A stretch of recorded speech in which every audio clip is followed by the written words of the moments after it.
Hey everybody, big welcome back to another exciting MG Midget Rebuild video. And after a few weeks of waiting and having to pay a lot of money for parts and exchange and customs and shipping and all that shit, I finally got some brand new shocks in. So I got driver's side, front and rear, and a little shock bar or whatever for the rear as well. And for anyone that's been following along my other videos, you'll see I also got some new wheels for the car. So that's kind of exciting. Anyway, let's get to it. I'm going to pop a wheel off and I will show you what's all involved in doing this. And the reason we're doing this is because my shocks suck, they leak, and yeah, anyway, they're shot, so time for new ones.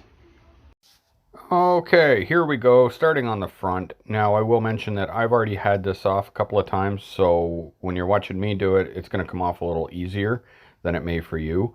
And also for this, for the top bolts, I'll say that having a long extension, and then I think the thing's called a crow's foot, the doohickey that lets you put your socket in on an angle, saves you pulling out the alternator. And you can see I took that off, so that was an Armstrong lever shock, and these are... I would have thought that they were Chinese knockoffs, but it does have Australian patent numbers on them, so they're Australian knockoffs, I guess. I didn't even realize that when I bought them from mossmotors.com. But it is what it is. And so here, just showing that it's a bit of a pain in the ass. You got to line up that hole perfectly to get this in. So you're going to see I struggle with it a little bit. Because I had you guys filming, which made it so that I couldn't really see in the hole. Normally I would shine my light in there to line it up, but it, whatever. Eventually I got there and was able to get it in. The only problem I've got is that I didn't have appropriate cotter pins, so I gotta make sure to pop the wheel off and put a couple new cotter pins in at some point. And here we go, doing it from the top now, lining up.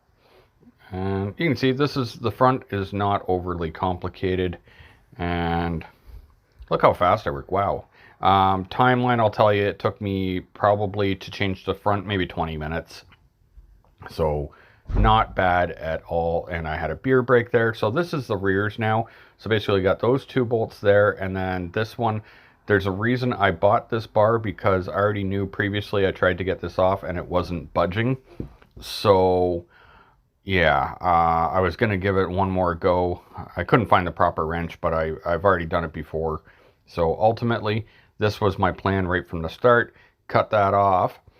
But unfortunately, things didn't go as planned. So I cut that, undo this, no problem.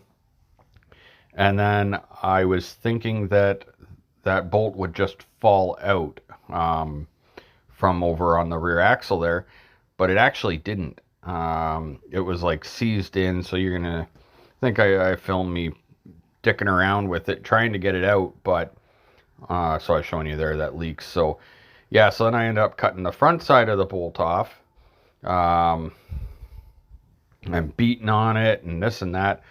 Ultimately, what I ended up having to do was drill it, and I wasn't able to film it, so I cut it here, cut it off, and then I ended up having to use a couple different drill bits and different sizes and whatnot. Also, you guys don't get the satisfaction of seeing me cut it here because the blade had gone to shit. I actually had to go get a new blade, and I just didn't press record again. So yeah, here I was like all confused because I was like, this should just pop out. It's not a threaded hole through there, but it didn't work. So it is what it is. Yeah, like that bolt was seized. So the back probably took, I'm going to say maybe an hour and a half with all this screwing around, and I was trying to see if I could get the grinder in there. That wasn't going to happen. But as you can see from my videos, I'm not a guy with real car knowledge. Most of it's just pretty well common sense. So if you have some common sense, I don't have very much of it, but a little bit, and some tools, then you can pretty much tackle a project like this, all the shit I've done on this car. So I think this is after I put the new blade on. Yep, there we go. So we got the hole. Unfortunately, I did kind of oblong the hole a little bit, which kind of sucks, but it seemed like once I put this in and I got everything together and I just basically tightened the hell out of the bolt, it seems like it's in there secure and doesn't seem like it's got any issues. So I was like, yeah, it is what it is, right? I could always, when I replace the leaf spring at some point, replace that little bracket as well, but I don't think it's going to be an issue anyway. It really is just a little bit oval, not too bad. And once I tighten it, there's absolutely no play in it. It's not like it's moving or anything like that. So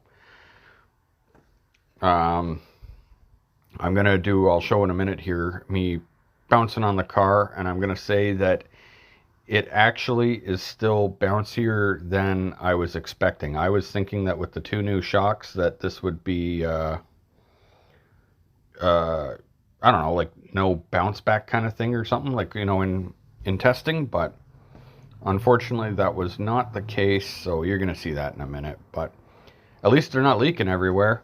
And I haven't had it out for a real, I drove around the block quickly, but I haven't had like a real test. I'm gonna have to get it up to like, you know, 70 or 80 kilometers an hour and go over some bumps or something like that, little potholes and lines in the road, to make sure that we're not shimmying, shaking all over the place, because that actually sucks at high speed when that happens. So there I am, just showing you here the final steps here of this.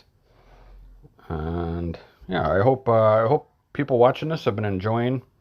And yeah, guess I'll give you a little sound of the engine running here and me pushing on the shocks. So thanks for watching, guys, and I will see you next time. Don't forget to click the like button. If you watched it this long, you must have liked the shit somewhat, so I appreciate that. See you guys next time.